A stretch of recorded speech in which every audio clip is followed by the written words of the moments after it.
جب کبھی غزہ کے فلسطین کے نہتے بچوں پر بمباری ہوتی ہے، میزائل سے مار مار کر کے ان کو ٹکڑے کیا جاتا ہے، تو یہ دغلی معیار رکھنے والی دنیا ہنستی ہے اور تماشا دیکھتی ہوئی کہتی ہے اچھا ہو رہا ہے ان کے ساتھ۔ ان کے پاس وہ کٹھور دل ہے جو انسانیت کے لیے ہے ہی نہیں۔ یہ وہ ظالم لوگ ہیں جو بچوں کی موت پر بھی تالیاں بجاتے ہیں اور تماشا دیکھتے ہیں اور یہ کہتے ہیں عنقریب یہ مٹ جائیں گے۔ ایک بات میں آپ کو بتا رہا ہوں، مذاق اڑانے والے دجالی میڈیا وہ یہاں تک بھی کہتے ہیں کہ 57 ملک اسلامی ہیں پوری دنیا میں، اور یہ سب مل کر کے ان مسلمانوں کا کچھ نہیں کر پا رہے ہیں، اور ان کو روزانہ مارا جاتا ہے، کاٹا جاتا ہے، پیٹا جاتا ہے، اور سوائے آواز اٹھانے کے اور کوئی کچھ نہیں کرتا۔ یہ سب تماشے دیکھ رہے ہیں۔ میرے عزیزو ایک بات یاد رکھنا، آج کے ان حالات سے سبق لے کر کے زندگی گزارو۔ ہم 57 ملکوں کی حمایت کے بھروسے پر نہیں جیتے، صرف اللہ کے بھروسے پر جیتے۔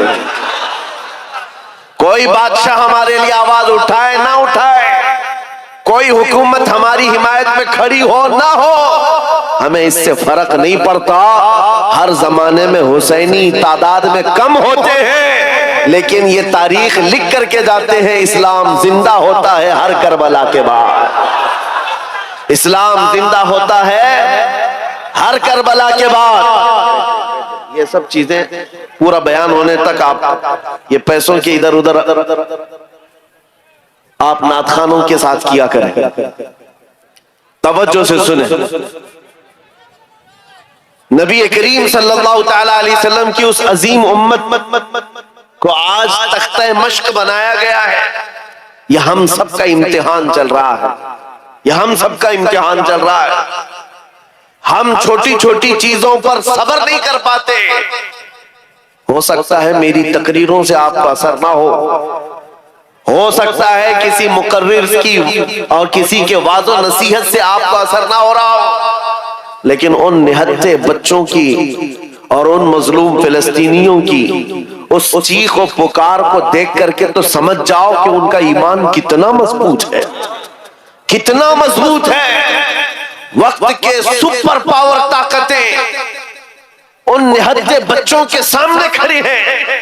دنیا کی ساری بڑی مشینیں لے کر، ساری ٹیکنالوجی لے کر، اور مقابلہ کرنے والے کنکروں اور پتھروں کے ساتھ کھڑے، ہاتھوں میں کنکر ہیں، پتھر ہیں، کوئی مزاحمت کرنے کے لیے ان کے پاس چھوٹی چیز بھی نہیں۔ اس کے باوجود بھی دنیا ان کو آتنکواد کہتی ہے، دہشت گرد کہتی ہے، ٹیررسٹ کہتی ہے، اس سے ان کو کچھ فرق نہیں پڑتا۔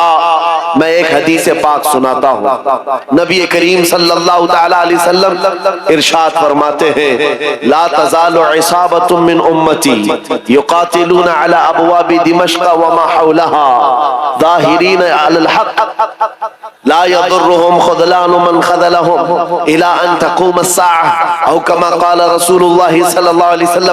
میرے آقا فرماتے ہیں قیامت تک میری امت میں سے ایک جماعت ایسی ہوگی جو دمشق کے دروازوں پر اور بیت المقدس کے آس پاس لڑتی رہے گی، لڑتی رہے گی، حق کے لیے لڑتی رہے گی، کسی کے برا چاہنے سے ان کا کچھ برا نہ ہوگا، قیامت آنے تک وہ حق کے لیے لڑتے رہیں گے۔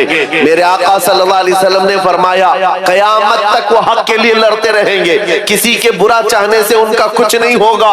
اب میں یہاں بات پوچھتا ہوں، برا چاہنے سے کچھ نہیں ہوگا یہ حدیث میں کہا جا رہا ہے، جبکہ ظاہر میں ہم دیکھ رہے ہیں ان کی تو عمارتیں ٹوٹ کر ختم ہو گئی، ان کے بچوں کے ٹکڑے ہو گئے، ان کے ہاں ایک ایک قبر میں 80 میتوں کو رکھا گیا، اور حدیث میں کہا جا رہا ہے ان کا برا چاہنے والے لوگوں سے، ان کا برا چاہنے سے ان کا کچھ نہیں ہوگا۔ ارے بہت کچھ ہو گیا، ان کے اسپتال ٹوٹ گئے، ان کے گھر برباد ہو گئے، ان کی زمینیں تباہ ہیں، ان کے گھر بار سب ختم ہے، پھر حدیث میں یہ جو کہا جا رہا ہے ان کا کچھ برا نہیں ہوگا۔ مطلب یہ ہے میرے عزیزو، میرے آقا کا فرمان ہے دنیا کے برا چاہنے سے ان کا کچھ نہیں ہوگا۔ مطلب گھر ٹوٹ جائیں، بچے ختم ہو جائیں الگ ہے، رشتے ٹوٹ جائیں الگ ہے، لیکن پوری دنیا ایک طرف ہو جائے ان کے ایمان کا کچھ بھی برا نہیں ہو سکتا، اور اگر ایمان محفوظ ہے تو دنیا کی سب سے بڑی دولت موجود ہے۔